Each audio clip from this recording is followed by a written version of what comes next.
Hey everybody, it's John. Today we're going to be looking at a video that's going to be the framework that I'm going to be using for making the videos for this channel. So like I mentioned, I wanted to make a conscious effort to record meta stuff, meta content of me making the channel, and hopefully unlock some extra hidden value in those. So if anybody's actually looking to learn from my process to make this channel, then you'll be able to see that. So let's jump right into Miro. I have it open right now. I'm going to kind of lay some thoughts on screen. Let's just adjust the mic. If you don't have a process in place, you can't really measure it. So the first step in being able to optimize the way you work is actually laying out the process. So that's why I want to make a specific framework for the amount of time it takes me to research something, the amount of time it takes me to organize something, the amount of time it takes me to present it and edit and kind of just finalize it. So like I said, I want to split this into, I had some thoughts on this. I want to do like a 2-day / sprint, or more specifically a 4-step sprint. So if I have, let's just say, like I mentioned earlier, I have some time on the weekend, it can take 2 days. And if I don't, then I can do it on week evenings, or, if I have some spare time in the week, I can do it whenever. But this way, it's the most flexible framework that would work whether I have time in the week or on the weekends. And that's why I want to build it like this. So block 1, block 3 and 4.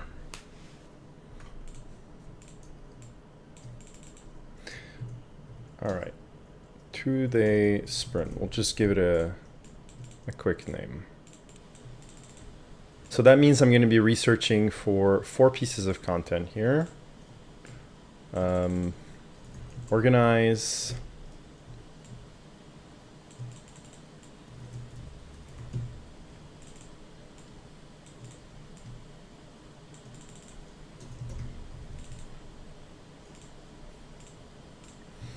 okay. Seems like my mouse keeps double clicking. I think Miro actually changed some of the shortcuts. Okay, so block 1, this is so annoying. Jesus.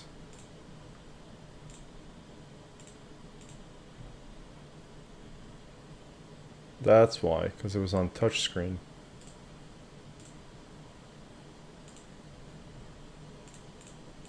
Ah, there we go. Okay, so this is essentially max 4 hours, 4 hours, 4 hours, 4 hours. So this is, for each video, going to give me an hour per video.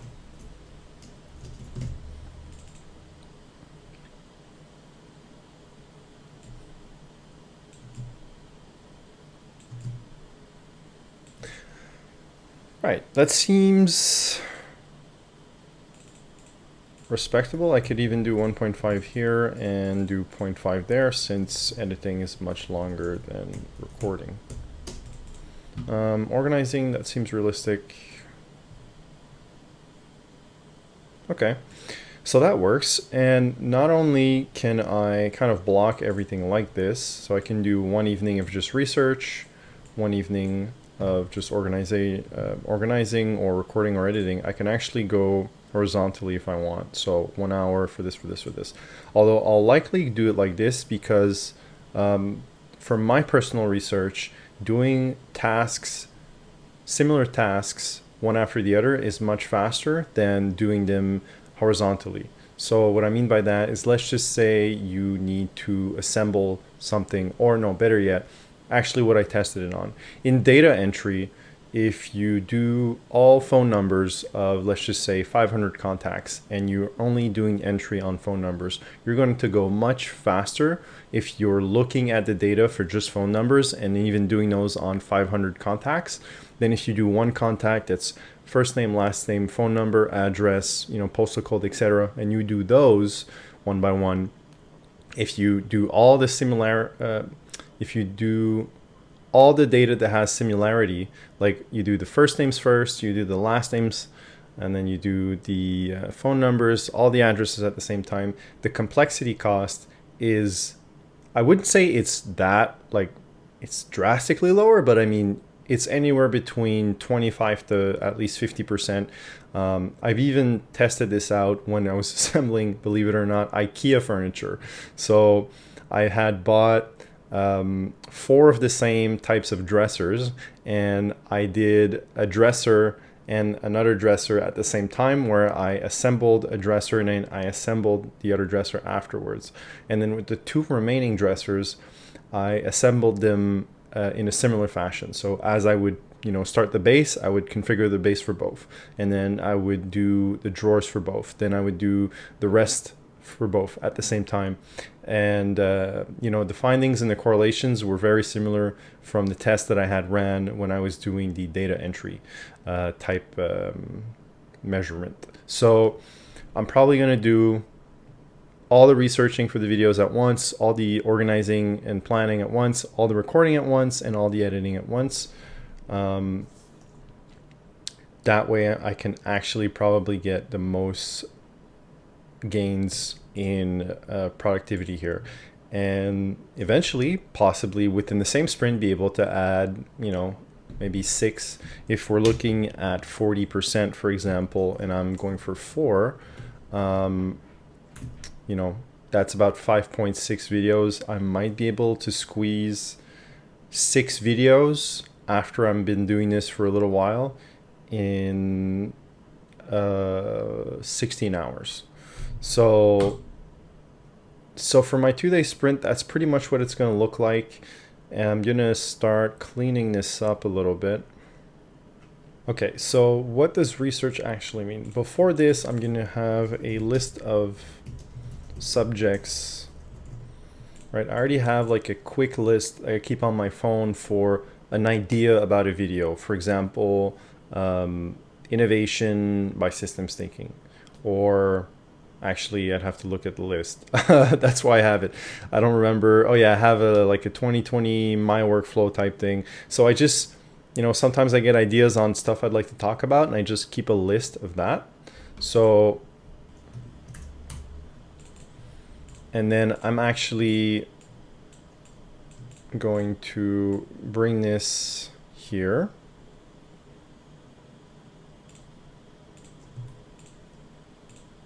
Right, so this is going to go into this framework right here. So what does research encompass? I'm going to take the subject and research what's currently online. I'm going to write my outline thoughts in bullet point form.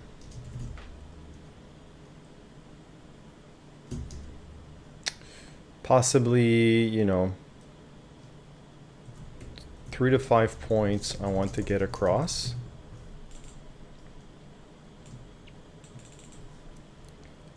Going to analyze top 3 articles around that subject from online research.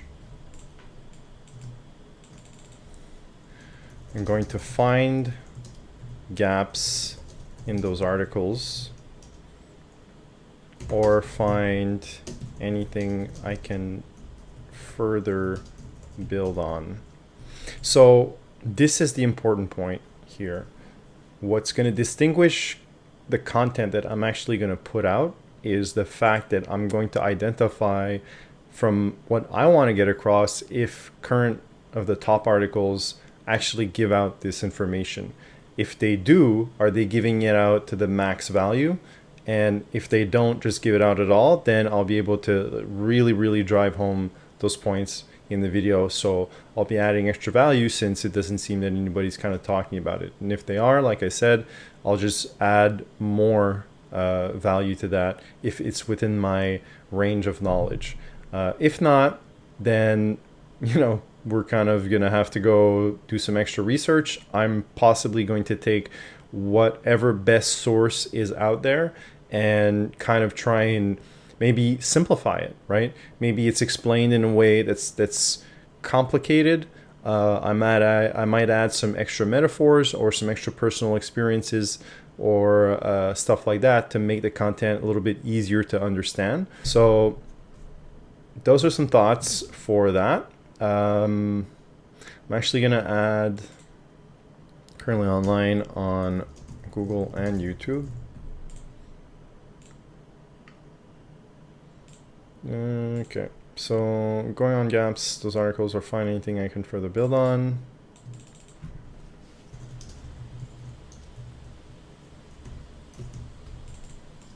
All right, that's all for now. Organize/plan is going to be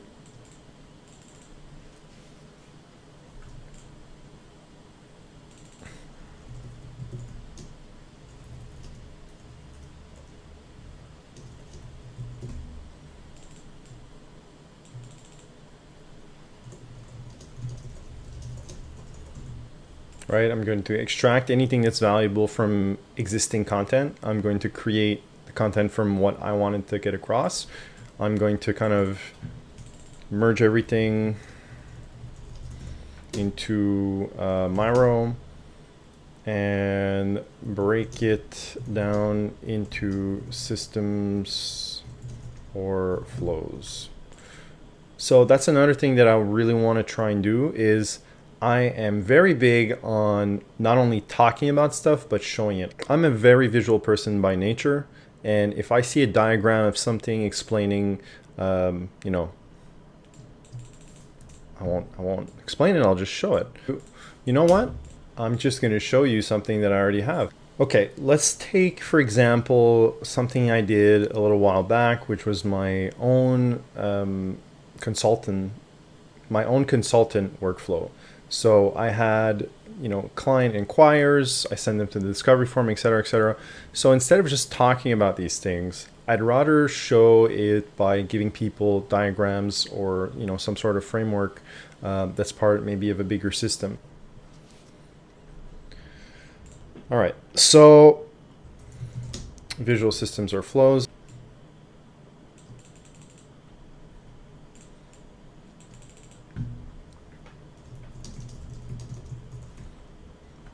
Maybe a bit of a script. Here it's just literally doing the recording.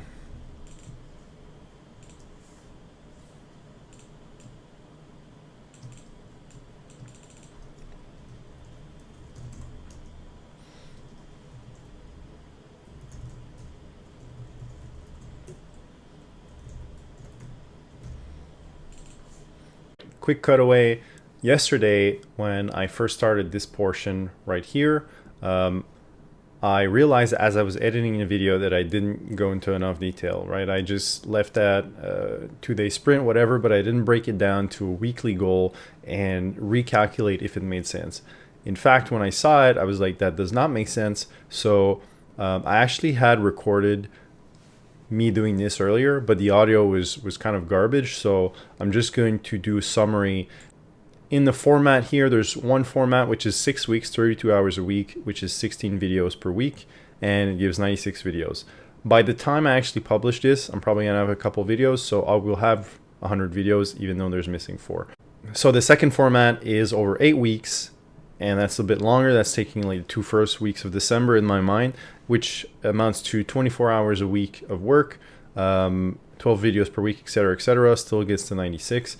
So the difference that I kind of did, instead of 1 hour per video, instead of 4 hours per video, we're now at 2 hours per video.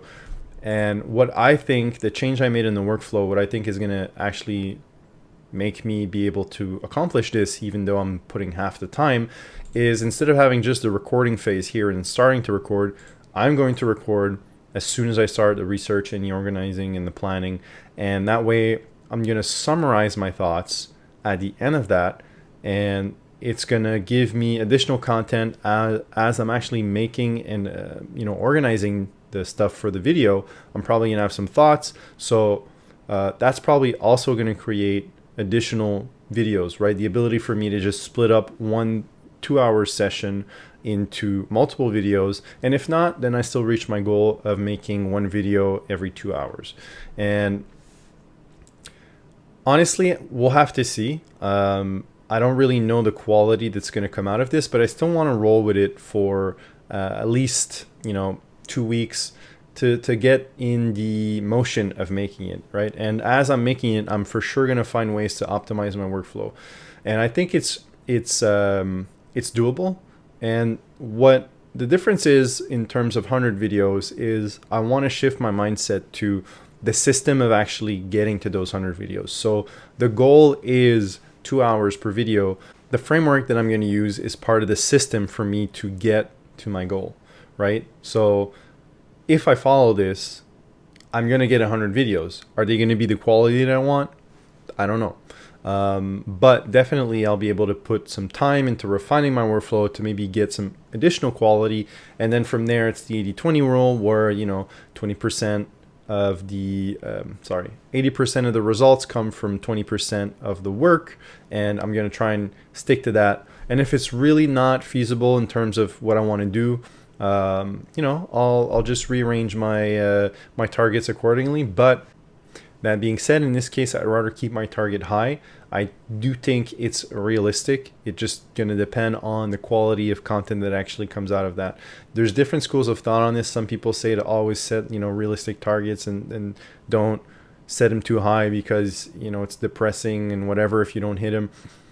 This is true. It's true depending on the context where, if you're managing an entire team, you really want to take into consideration the morale. Considering I'm working alone on this, I am at liberty to manage my emotions much better than if I have to manage other people's emotions, right? So this context allows me to keep that goal, to force myself to go and hold myself accountable to that, because I don't have to manage expectations with team members and, boards of directors or investors or whatever. So in this case, this works. I'm going to move forward with this. And if I decide that the content's not the quality that I want, then I'll just, I'll chop the goal, I'll rework and see how I can get to there, how I can change the framework that I'm using to give the extra piece of quality that I want for the time that I put in, and see where that leaves me with how many videos. But like I said, I'm still going to stick with 100 videos, 2 hours of video. And with these changes, I feel confident that I'll be able to produce something that's valuable with these two formats right here and these changes here. So that's it. We're going to jump back into the other video. We'll finish it off. All right. So there's another thing. You're probably asking yourself why I'm not doing this in a project management tool like Asana or Trello or everything. This is for me personally, but organizing and planning and stuff like that, even if I have a roadmap, is not very practical in a project management tool. I much like better a Canvas tool because you can bring things in, you can move things around. And I'm actually going to make a video on this later on about my personal workflow, how I use Miro, Asana, and Google Cal, which is, research, organize, planning, and then scheduling and doing. And for me, project management falls under the doing aspect. So when you do stuff in project management, you're actually breaking down all the tasks that you need to do. And here I'm kind of just laying out the base structure. Maybe later on, I'll make a template in Asana, which all of these will be tasks, and then I'll just assign myself each project. But as you're kind of ideating through stuff and trying to figure out how you're working, the looser the tool that gives you the more freedom possible, the better. Project management tools are not flexible at all. They're very line-based. There's no place to explore. There's no place to kind of zoom in, zoom out, see everything at a glance. And it's more focused on execution. This is not really part of execution. This is actually strategy, right? I'm trying to figure out something that's going to be benchmarkable, that I'm going to be able to have some sort of metric around and measure. And at this point, I'm not ready to bring this in a project management tool. Once I'm done this and I'm satisfied with the workflow, then yeah, I can absolutely make this a template and put it in a project management tool. So that's why at this point, you're not seeing me do this in Asana. It's because I'm exploring the way of working, and I'm not at that stage yet. So that about sums it up for this behind the scenes video, and I'll catch you in the next one.